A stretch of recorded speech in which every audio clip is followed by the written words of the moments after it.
pemirsa, apa kabar hari ini? Semoga selalu sehat di masa pandemi ini dan selalu bersemangat menjalani aktivitas.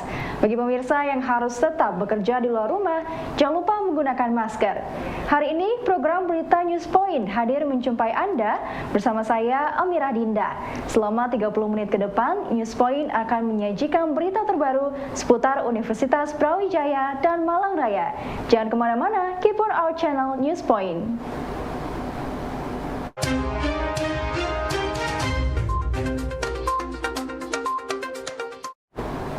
Pemirsa, besarnya pertumbuhan generasi milenial yang menjadi investor di pasar modal Indonesia menjadi sesuatu yang menggembirakan.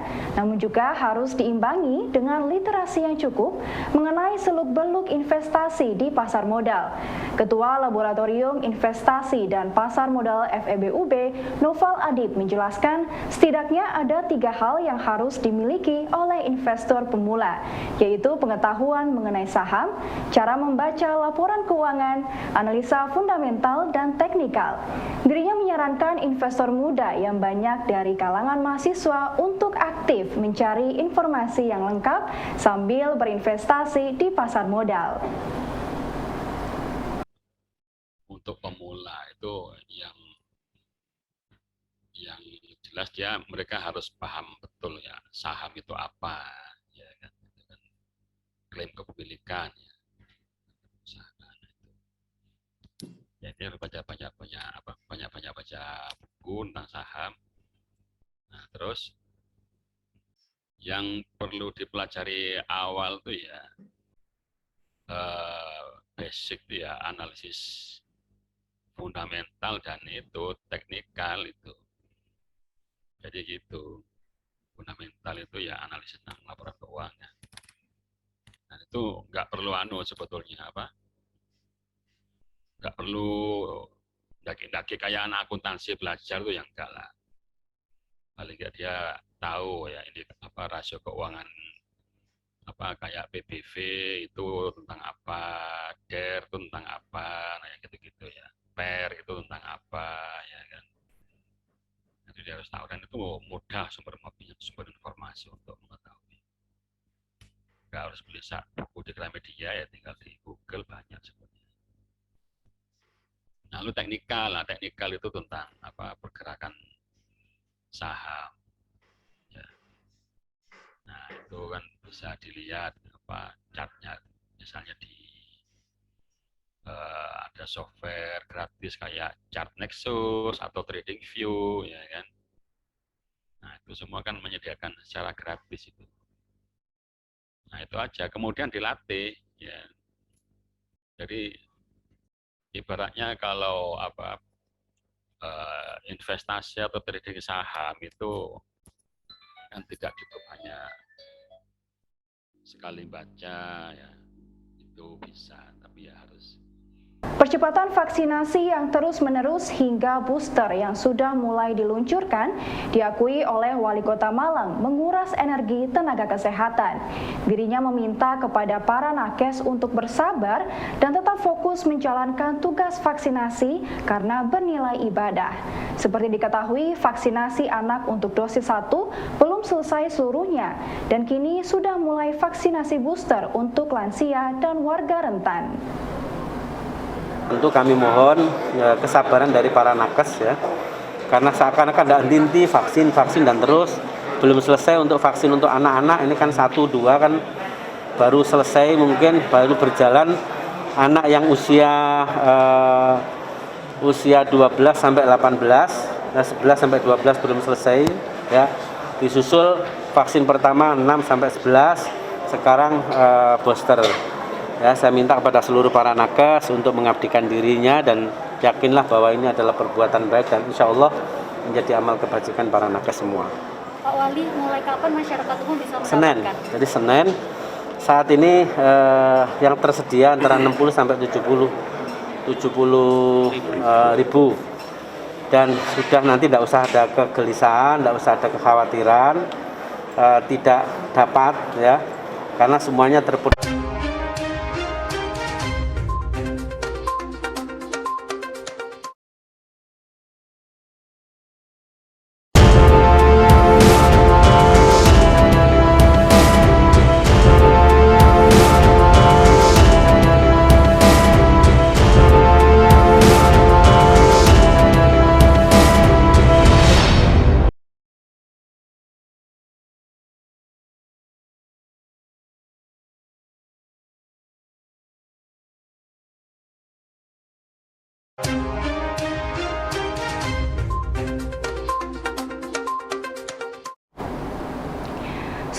60 sampai 70 ribu dosis vaksin booster yang sudah ada pada bulan Januari ini di Kota Malang akan didistribusikan kepada 81 layanan kesehatan di Kota Malang.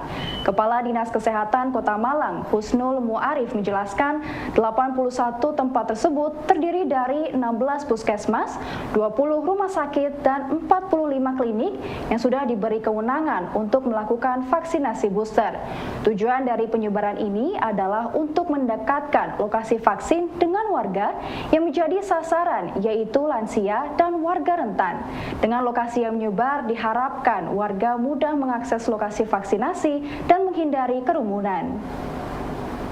Berikutnya, untuk warga masyarakat Kota Malang, kita distribusikan kepada vaskes yang sudah diberikan kewenangan memberikan vaksinasi, yaitu puskesmas di 16 puskesmas, 20 rumah sakit, dan 45 klinik. Ini semata-mata adalah untuk mendekatkan vaskes tersebut kepada lokasi domisili daripada warga Kota Malang.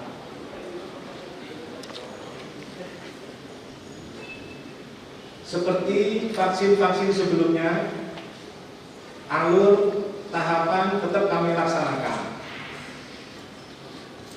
Yang pertama tentu adalah registrasi, kemudian screening, vaksinasi, dan yang terakhir adalah observasi dan cetak kartu vaksinasi. Reog Ponorogo UB sebagai salah satu kesenian yang dibina oleh Universitas Brawijaya memiliki beragam prestasi nasional hingga internasional. Menurut pembina Reog Ponorogo UB, Dr. Denny Widya Nurawan, Reog Ponorogo UB meraih juara 3 kali berturut-turut pada Piala Presiden tahun 2017, 2018, dan 2019. Pada tahun 2019, Reog Ponorogo UB juga tampil di Madagaskar atas undangan KBRI Madagaskar. Hal ini menunjukkan UB memiliki kemampuan untuk melakukan pembinaan seni hingga memiliki prestasi yang membanggakan UB serta Jawa Timur. Pada tahun 2011, jadi salah satu pendirinya adalah Profesor Marsudi yang sekarang sudah almarhum, kemudian kami, kemudian ada Pak Rianto, ada Pak Agung, dan ada Pak Arif Zainuddin juga. Jadi adalah merupakan tokoh-tokoh pendiri Reog Brawijaya.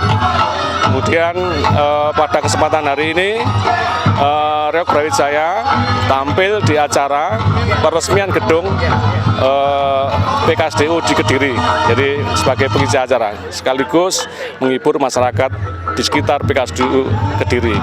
Perlu kami sampaikan bahwa Reog Brawijaya merupakan kebanggaan dari Universitas Brawijaya karena 3 kali berturut-turut sebagai juara nasional yang berhasil memborong piala tetap presiden pada tahun 2017, 18, dan 19, 3 kali berturut-turut, sehingga itu menunjukkan apa? Menunjukkan bahwa Universitas Brawijaya, di mana universitas yang tidak mempunyai fakultas bidang seni, namun mempunyai kebanggaan mampu melestarikan kebudayaan seni, khususnya Reog Ponorogo ini.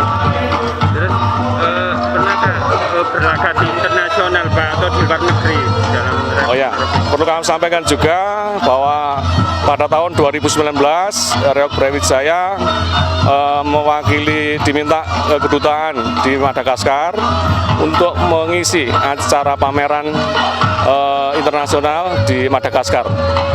Jadi itu salah satu upaya untuk membawa Reog Ponorogo ke dalam kancah internasional. UB Kediri terus berbenah dengan melengkapi program studi yang ada. Setelah peresmian Gedung Kuliah 2, saat ini UB Kediri sedang bersiap untuk membuka 12 program studi dari berbagai fakultas. Direktur PSDKU UB Kediri, Profesor Darsono mengatakan, saat ini proposal pengajuan program studi baru sudah dimasukkan dan dalam proses pendalaman sebelum disetujui. Darsono optimis prodi baru tersebut dapat terwujud dan diminati oleh mahasiswa baru pada tahun 2022 ini. Dengan pengembangan kampus UB Kediri itu akan didirikan atau akan dibuka 12 program studi dari hampir seluruh fakultas ya. Jadi yang sudah masuk sekarang proposalnya. Jadi pertama harus proposal dulu, proposal kemudian diserahkan ke rektor, rektor diserahkan kepada LP3, LP3 diserahkan kepada SAU, yaitu Senat Akademik Universitas. Lalu di situ dievaluasi, dipertimbangkan kelayakannya.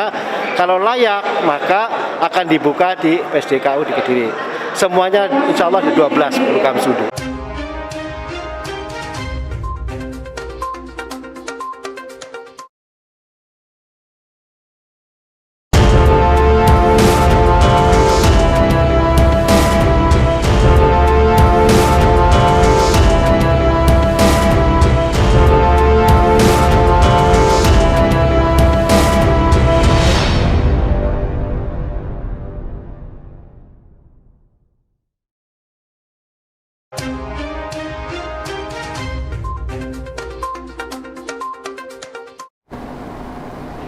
Pemirsa, kegiatan kemahasiswaan baik di bidang akademik, penalaran, olahraga, seni hingga kerohanian harus memiliki output yang jelas agar lebih terarah. Wakil Dekan Bidang Kemahasiswaan Fapet UB Agus Susilo menekankan pentingnya kegiatan tersebut selaras dengan indikator kinerja utama. Dengan demikian, maka program kemahasiswaan yang dilakukan oleh para pengurus lembaga mahasiswa dapat saling mendukung dan sinergi dengan luaran yang lebih terukur. Dirinya berharap dengan semakin banyaknya program yang dapat dipilih oleh mahasiswa dapat meningkatkan partisipasi mahasiswa untuk aktif di lembaga mahasiswa sebagai sarana melatih kemandirian dan kreativitas. Ya, terima kasih. Bismillahirrahmanirrahim. Terima kasih atas pertanyaannya. Kalau saya melihat fenomena ini cukup menarik juga. Bisa jadi kenaikannya partisipasi aktif mahasiswa dikarenakan mahasiswa bisa mencoblos atau memilih calon pasangan itu dari mana saja bisa. Kalau dulu kan hanya melalui TPS ya, harus datang itu dan mungkin terkendala. Tapi dengan adanya e-vote yang bisa dilaksanakan di daerah manapun juga, itu bisa dilaksanakan. Sehingga saya yakin partisipasi itu bisa lebih meningkat, ya, tidak terkendala oleh adanya ruang dan waktu yang ditentukan yang biasanya seringkali kita lakukan secara luring. Ya, kalau kita melihat hasil ini juga merupakan salah satu, semoga harapan kita dengan adanya tingkat partisipasi yang meningkat, nanti aktivitas kegiatan kemahasiswaan itu bisa lebih partisipasi dari mahasiswa, semakin banyak yang bisa mengikuti kegiatan di kemahasiswaan. Harapan kami juga dengan adanya pemilwa yang dilaksanakan Fakultas Peternakan ini yang merupakan suatu kegiatan rutin, kegiatan rutin yang diadakan tiap tahun ada tentu akan menghasilkan pimpinan ya, atau pemimpin dari mahasiswa, mungkin juga yang diharapkan oleh mahasiswa umumnya mungkin juga berbeda harapannya. Kalau kita melihat di sisi lain di masa transisi ataupun nanti di 2002 yang kemungkinan full hybrid ini, ada yang luring, ada yang tidak. Harapan kita partisipasi nanti di semua kegiatan itu semakin lebih banyak. Lebih banyak ikut organisasi, baik itu di UKM ataupun di lembaga EM ataupun di tingkat Universitas Brawijaya. Harapan kita dengan semakin banyak mahasiswa ikut berorganisasi akan meningkatkan soft skill mereka kalau nanti mereka sudah lulus. Nah, itu yang harapan saya dari hasil dari pemilwa kali ini. Dan harapan kita mulai Januari, awal Januari mereka sudah bisa bekerja sehingga tidak perlu menunggu waktu lama, karena memang kalau kita berdasarkan SK memang tiap 1 Januari SK untuk kemahasiswaan itu. Sehingga harapan saya mulai awal Januari mereka sudah bisa start untuk bekerja untuk mengembangkan organisasinya. Apalagi tantangan di tahun 2002 dengan adanya perubahan yang ada di kemahasiswaan, terutama mungkin di singkat pemeringkatan dan sebagainya, itu merupakan salah satu tantangan yang cukup berat untuk organisasi kemahasiswaan di tingkat fakultas kali ini. Kalau untuk rencana dan target-target dari kemahasiswaan di Fakultas Peternakan sendiri bagaimana Pak untuk tahun 2022? Kalau melihat tahun 2022, kalau kita berdasarkan pada IKU ya, ada sedikit peningkatan ya untuk capaian targetnya di IKU, indikator kinerja utama. Dan itu kita tidak bisa berdiri sendiri, tentu juga dibantu oleh mahasiswa dalam pencapaian target, khususnya IKU, khususnya terkait dengan bidang kemahasiswaan.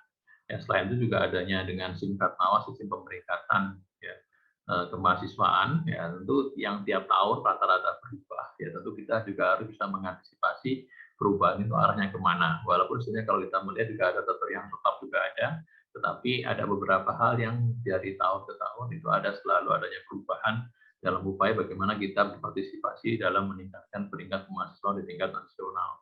Selain itu juga kita perlu mendukung juga adanya di peningkatan UB pada umumnya seperti Bukumetrik, Green Campus dan sebagainya. Kita harapkan juga bisa kegiatan-kegiatan itu bisa semua mengacu kepada capaian target yang sudah kita tentukan. Ya. Jadi memang kalau bisa setiap kegiatan itu selalu ada targetnya, outputnya apa yang jelas ya. Tidak hanya sekedar seremonial. Perkembangan ilmu kesehatan yang demikian pesat menumbuhkan banyak inovasi, kolaborasi riset, dan akademik entrepreneur. Bagi Fakultas Ilmu Kesehatan Universitas Brawijaya, ini merupakan kesempatan yang baik untuk membekali mahasiswa dengan pelatihan untuk mengembangkan skill mahasiswa.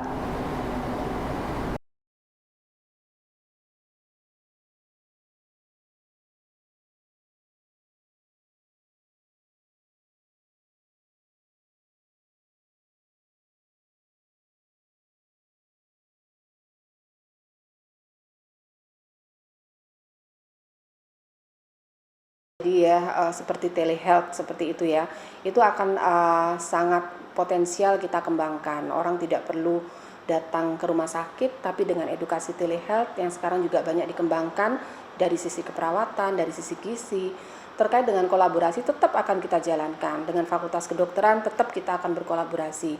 Riset-riset nanti juga harus berkolaborasi, tidak bisa kita berjalan sendiri. Jadi bayangan saya ya ke depan itu mungkin ya ini belum kita diskusikan mendetail, misalnya membuat center kebugaran atau center obesitas, di mana di situ ada edukasi untuk masyarakat, mulai dari head to toe lah istilahnya ya, mulai dari aspek medis sampai aspek keperawatan sampai ke aspek penyelenggaraan makanan. Nah, itu kan akan sangat terintegrasi, akan bagus sekali. Itu adalah bentuk-bentuk akademik entrepreneur. Kemudian juga dengan dosen-dosen yang punya istilahnya kapasitas dan kemampuan yang spesifik. Kita akan adakan pelatihan-pelatihan yang dibutuhkan oleh nakes-nakes seperti itu. Jadi nakes itu selesai pendidikan, kan mereka harus istilahnya continuing professional development. Mereka harus terus melanjutkan proses belajarnya. Dari mana? Misalnya dari kegiatan-kegiatan informal itu, kursus, pelatihan, dan sebagainya. Itu adalah salah satu contoh lahan akademik entrepreneur yang akan kita kembangkan. Jadi bermanfaat untuk masyarakat melalui proses edukasi yang tidak hanya dalam jalur formal, jadi S1, S2, S3 tidak hanya seperti itu, tapi juga pelatihan-pelatihan dengan mengoptimalkan peran intelektual. 100 hari pertama kinerja Dekanat Fakultas Ilmu Kesehatan Universitas Brawijaya akan menyelesaikan target capaian kinerja dari kontrak rektor. Dekan Fikes UB menjamin indikator kinerja utama melalui koordinasi internal fakultas akan segera siap agar Fikes UB dapat melakukan percepatan menuju akreditasi.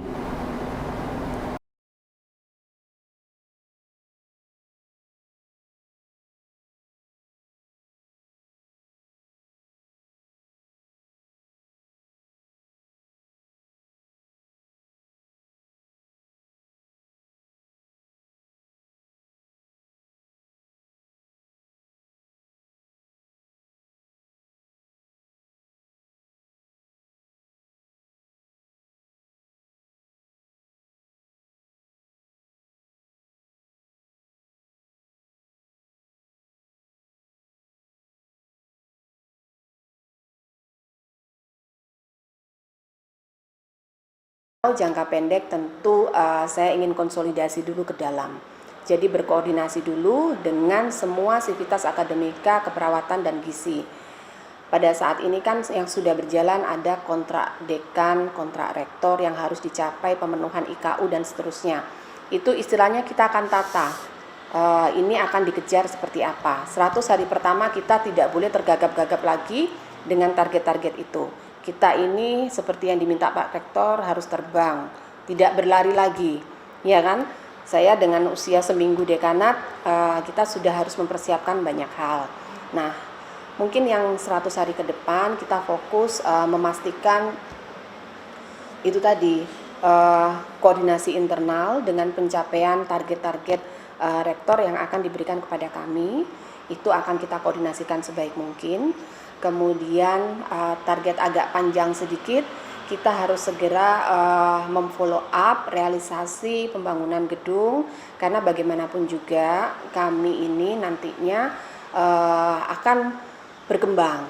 Nah, untuk itu gedung ini menjadi suatu kewajiban yang harus segera kita penuhi ya. Insya Allah kita akan ada di Dieng, dan mungkin di sini juga masih tetap sebagai dekanat kita ada di sini. Kemudian yang panjang lagi ya inginnya kita segera bisa catch up ya dengan capaian-capaian fakultas yang awal kami bernaung. Ada fakultas kedokteran, kami banyak belajar di fakultas kedokteran. Capaian-capaian fakultas kedokteran yang sudah sangat banyak itu harapan kami bisa kami implementasikan.